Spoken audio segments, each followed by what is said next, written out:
नमस्कार मेरे सभी श्रोताओं को। आज मैं आप लोगों के साथ शिवरी सिंह महापुराण के आगे के अध्यायों को शेयर करने वाली हूँ। पिछले भाग में हमने 16वें अध्याय तक पढ़ा था। आज मैं 17वें अध्याय से आप लोगों के साथ शेयर करूँगी कामदेव का भस्म होना। ब्रह्मा जी बोले, हे नारद जी, अपनी अद्भुत दशा देख देख कर सदाशिव काम पीड़ित होकर इधर उधर देखने लगे। तब दिशाएं भी कांप गईं। तब अपने बाईं तरफ पुष्प धनुष ताने काम को बैठा हुआ देख लिया, जो शिव पर दोबारा बाण छोड़ने के लिए प्रयत्न कर रहा था। उसे देखते ही रुद्रदेव क्रोध में आ गए। शिव के तेज को देखकर काम कांपने लगा और साथ में मृत्युंजय भगवान शंकर का ध्यान हाथ जोड़कर ध्यान करने लगा। इधर सारे देवता अपने प्रयत्न को बेकार समझ कर भय के मारे सदाशिव को प्रसन्न करने के लिए झिझकते झिझकते उनके समीप गए, प्रणाम तथा स्तुति करने लगे। किंतु भगवान शंकर में उनकी स्तुति पर ध्यान नहीं दिया। वे वैसे ही क्रोध में पूर्ण रहे। तब इतने क्रोध में तप्त हुए कि उनके मस्तक का तीसरा नेत्र खुल गया। उससे बड़ी तेज अग्नि निकल पड़ी। इस अग्नि से वृक्ष पर बैठा हुआ कामदेव जलने लगा। फिर पके हुए फल की भांति वृक्ष से गिरकर भस्म हो गया। काम के भस्म हो जाने पर देवगण दुखी होकर रोने लगे। श्री पार्वती जी सखियों के साथ घर में चली गईं। कामदेव की स्त्री रति को दुख के मारे बेहोश होकर पृथ्वी पर गिर पड़ी। फिर थोड़ी देर बाद विचारने लगी, अब मैं क्या करूं, कहां जाऊं। देवताओं ने मेरे साथ बहुत बुरा किया, जो मेरे पति को यहाँ भेजकर भस्म करा दिया। इसके करुण विलाप को सुनकर चराचर जीव भी दुखी होने लगे। उसके बाद इंद्र आदि देवता वहां पहुंचकर रति को धैर्य देते हुए समझाने लगे। बोले, हे देवी, यह संसार दुखों की खान है। कोई भी किसी को दुख सुख नहीं दे सकता। सब कोई अपने कर्मों का फल भोग रहे हैं। हे रति देवी, धैर्य धारण करो। शोक करने से क्या होगा। अब तुम धैर्य धारण करके अपने पति की थोड़ी भस्म लेकर अपने पास यत्न पूर्वक रख लो। फिर कृपा से तुम्हारा पति देव फिर जीवित हो जाएगा और तुम्हें आकर अवश्य मिलेगा। ब्रह्मा जी बोले, हे नारद जी, इस प्रकार रति को धैर्य देकर देवता लोग भगवान शंकर के निकट पहुंचे। उन्हें प्रणाम तथा स्तुति द्वारा प्रसन्न करके बोले, हे प्रभु, यह काम कोई अपने स्वार्थ के लिए कार्य नहीं कर रहा था, वह संपूर्ण देवताओं का कार्य था। दैत्य तारकासुर संपूर्ण देवताओं को अति पीड़ित कर रहा है। उसी के विनाश के लिए यह उसका कार्य था। अब आप कृपा करके क्रोध शांत करो और दुखित होती हुई एवं रोती हुई उसकी पत्नी रति को चलकर समझाने की कृपा करें। तब सदाशिव बोले, हे ऋषियों तथा देवताओं, अब तो मेरे क्रोध के कारण जो कुछ हो गया सो हो गया, उसका कुछ हो नहीं सकता। हाँ, जब श्री कृष्ण भगवान रुक्मिणी के साथ विवाह करके द्वारका में पुत्र उत्पन्न करेंगे, तब उन्हीं में कामदेव का भी जन्म होगा, जिसका नाम प्रद्युम्न होगा। समर नामक एक दानव आकर उसे चुरा ले जाएगा और उसे समुद्र में जाकर फेंक देगा, और यह रति उसी समर के नगर में निवास कर रही होगी। वही समुद्र में फेंका हुआ इसका पति वहीं आकर इसे मिल जाएगा। यह सुनकर देवगण कहने लगे, हे प्रभु, जब तक इस रति का कहीं देहांत ना हो जाए, इसलिए कृपा करके इसके शरीर की तब तक आप ही रक्षा करते रहें और इसके पति को शीघ्र ही जीवित करके इसका दुख दूर करने की कृपा करें। सदाशिव बोले, हे देवताओं, कामदेव शीघ्र जीवित हो जाएगा, मेरा ही गण होकर आनंद करेगा। यह वृतांत किसी से मत कहना, मैं शीघ्र तुम्हारे दुख हर लूंगा। अब तुम अपने अपने लोकों में जाओ। यह कहकर भगवान शंकर अंतर्ध्यान हो गए और देवगण भी अपने अपने लोकों में चले गए। यहाँ पे हमारा 17वां अध्याय कंप्लीट और 18वां अध्याय प्रारंभ होता है। शिव क्रोधाग्नि की शांति। ब्रह्मा जी बोले, हे नारद जी, भगवान शंकर के तीसरे नेत्र की अग्नि द्वारा काम के भस्म हो जाने पर त्रिलोकी के चराचर जीव डरकर मेरे पास आए। उन्होंने अपना कष्ट मुझे आकर सुनाया। उसके बाद उनका कारण समझकर मैं भगवान शंकर के पास पहुंचा। वहां मैंने देखा कि भगवान शंकर की क्रोध की अग्नि बड़ी भड़क रही है। उस महान भयंकर अग्नि को मैंने सिर्फ कृपा से रोककर हाथ से पकड़ लिया और समुद्र के पास जाकर पहुंचा। मुझे आया देखकर समुद्र पुरुष रूप धारण कर मेरे पास आया और कहने लगा, हे ब्रह्मा जी, आप किस कार्य से यहाँ पधारे हैं, मैं आपकी क्या सेवा करूं। तब ब्रह्मा जी बोले, हे सागर देव, भगवान शंकर ने अपने तीसरे नेत्र की अग्नि द्वारा कामदेव को भस्म कर दिया है। वह शिव क्रोधाग्नि है। उससे त्रिलोकी जल जाएगी। इस कारण से उसे रोककर आपके पास ले आया हूँ। तुम ही सृष्टि के प्रलय काल तक इसे धारण किए रहो। जिस समय मैं आकर निवास करूँ तभी इसे तुम त्याग देना। इसे भोजन और जल तुम्हें नित्य देना होगा। इस प्रकार ब्रह्मा जी के कहने पर समुद्र ने उसे धारण करने के लिए स्वीकार कर लिया। उसके बाद पवन के वेग के साथ बड़े बड़े शोले निकालती हुई वह शिव क्रोधाग्नि समुद्र में प्रविष्ट हो गई। तब समुद्र भी चला गया और मैं भी अंतर्ध्यान होकर अपने लोक में चला आया। तब सभी चराचर जीव सुखी हुए। यहाँ पे हमारा 18वां अध्याय कंप्लीट और 19वां अध्याय प्रारंभ। पार्वती को नारद का उपदेश। ब्रह्मा जी बोले, हे नारद जी, श्री पार्वती जी जब कामदेव के भस्म होने पर घर पहुंची तो उन्हें भगवान शंकर का विरह व्याकुल करने लगा। श्री पार्वती जी तो खाते पीते बैठते सोते सब समय में शिव विरह में अत्यंत व्याकुल रहने लगी। ब्रह्मा जी बोले, हे नारद जी, तुम ही उस समय लोकों में घूमते घूमते वहां पहुंच गए। हिमाचल ने तुम्हें आया देखकर आदर सत्कार के साथ उत्तम आसन पर बिठाया। इसके बाद अपनी पुत्री के शिव पूजन से लेकर कामदेव के भस्म होने तक का सारा वृतांत कह सुनाया। यह सुनकर तुमने तो हिमाचल को केवल इतना ही कहा कि शिव भजन करो। इतना कहकर वहां से उठकर तुम श्री पार्वती जी के पास पहुंचे और उन्हें अकेला पाकर तुम बोले, हे पार्वती जी, बिना तपस्या किए हुए भगवान शंकर की तुमने सेवा की, इससे तुमको अभिमान हो गया था।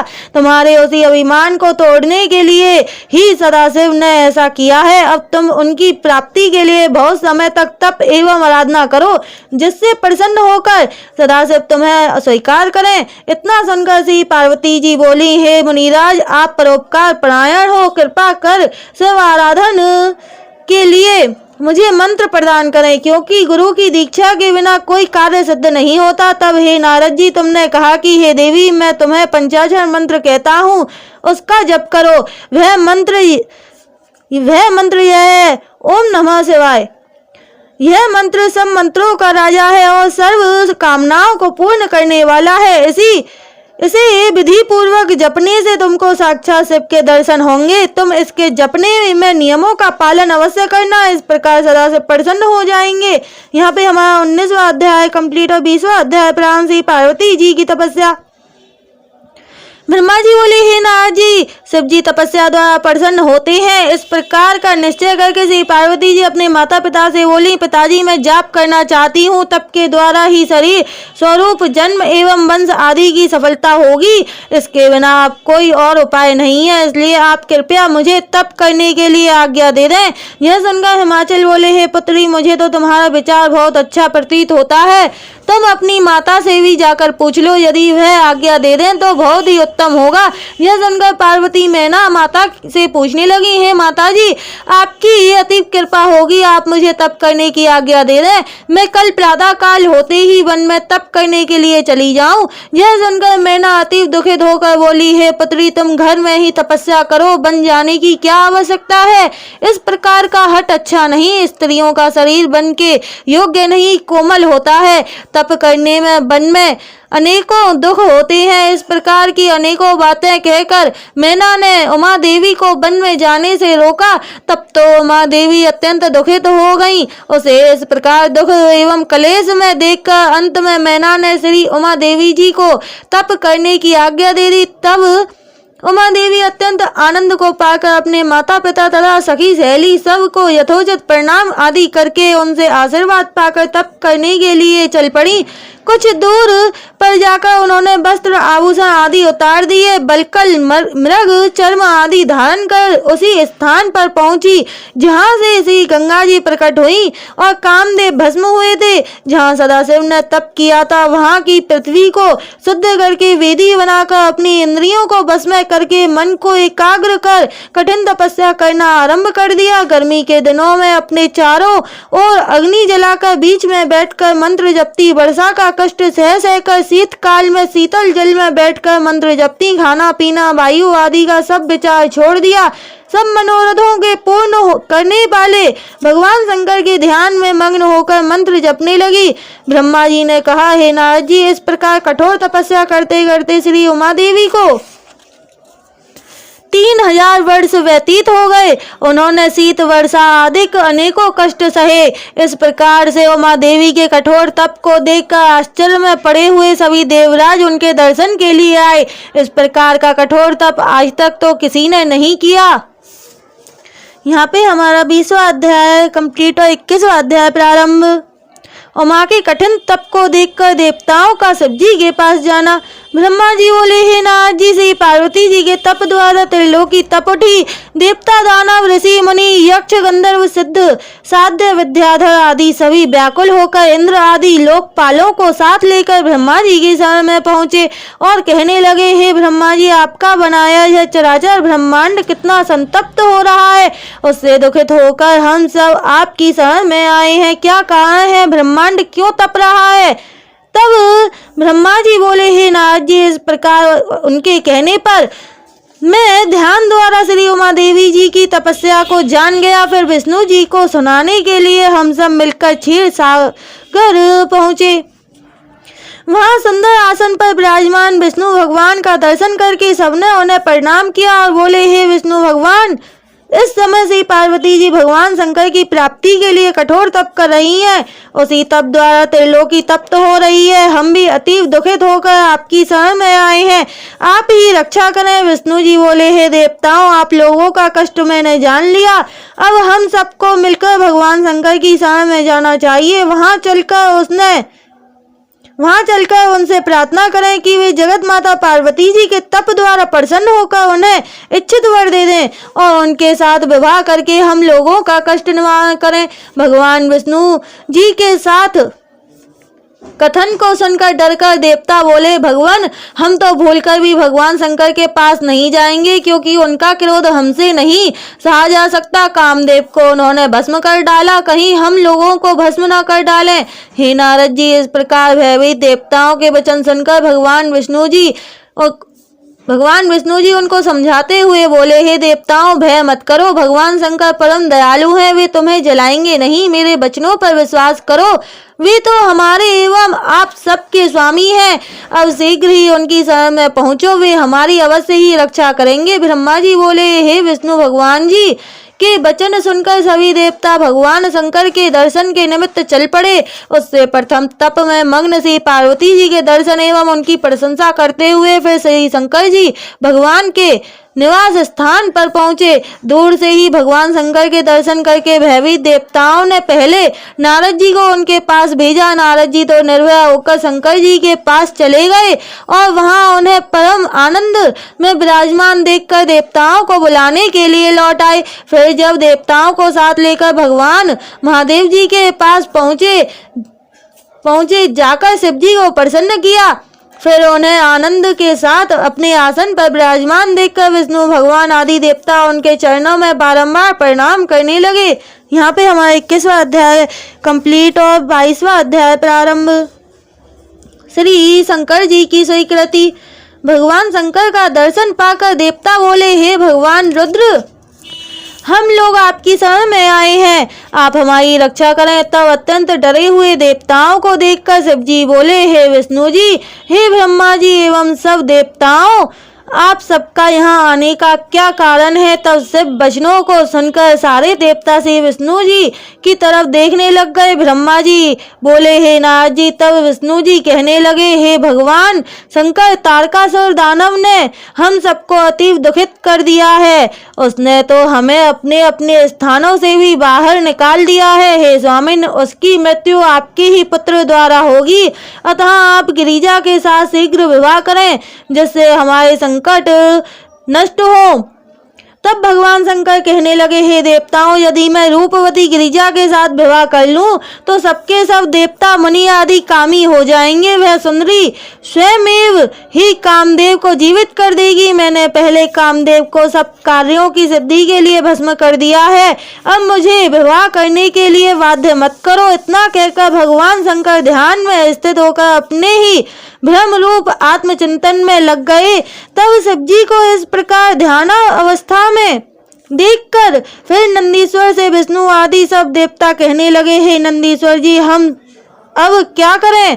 अब इनके प्रसन्न हो जाने के लिए कोई उपाय बताइए। नंदीश्वर जी ने कहा, हे विष्णु आदि सब देवताओं, आप भगवान शंकर जी की प्रार्थना करते रहो। भगवान महादेव तो अपने भक्तों के ही वश में हैं, अवश्य प्रसन्न होकर आप लोगों के मनोरथ पूर्ण कर देंगे। नंदीश्वर जी से इतना सुनकर सभी देवता भगवान शिव जी की स्तुतियां करने लगे। अत्यंत दीनता के साथ प्रार्थना स्तुति करते करते देवता लोग रुदन भी करने लगे। ब्रह्मा जी ने कहा, तब मैं एवं विष्णु दोनों मिलकर भक्ति के साथ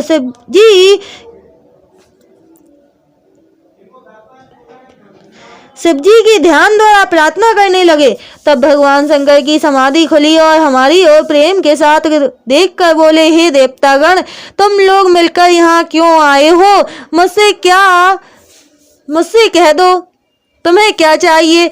तब विष्णु जी बोले, हे देवादिदेव, आप सर्वज्ञ एवं अंतर्यामी हैं, हम तो आपकी शरण में ही हैं। हे स्वामिन, श्री पार्वती जी के साथ विवाह करें, पुत्र उत्पन्न करके तारक दानव से हम लोगों की रक्षा करें। श्री पार्वती जी तो नारद जी के उपदेश से आपके ही अर्थ कठोर तप कर रही हैं, उन पर कृपा करें। तब भगवान शंकर हंसकर कहने लगे, हे देवताओं, मनुष्यों के लिए विवाह एक जेल खाना है, बड़ा भारी बंधन है। इस लोक में कुसंग तो कई प्रकार के हैं, उनमें मुख्य स्त्री संग है। उसी से ही विषय वासना बढ़कर बंधन में डाल देती है, मन उसी के वशीभूत हो जाता है। मैं स्वयं तो चाहता हूँ इस बंधन में ना पड़ूं, किंतु मैं भक्तों के अधीन हूँ, इन लोगों के हित अनुचित कार्य भी कर बैठता हूँ। इसी कारण मैं आप लोगों की प्रार्थना पूर्ण करूंगा। हे देवता लोगों, तारकासुर द्वारा तुम्हें जो दुख प्राप्त है उन्हें निवारण करने के लिए इच्छा ना होने पर भी मैं श्री पार्वती जी के साथ विवाह कर लूंगा। अब तुम निर्भयता पूर्वक अपने अपने स्थान पर चले जाओ। हे नारद जी, देवताओं के प्रति ऐसा कहकर भगवान शंकर वहीं मौन हो गए। श्री हरे नमः। यहाँ पे हमारा 22वां अध्याय कंप्लीट हो जाता है और इससे आगे के अध्याय में अगले भाग में आप लोगों के साथ शेयर करूंगी। तो tata, bye bye, take care, नमस्कार।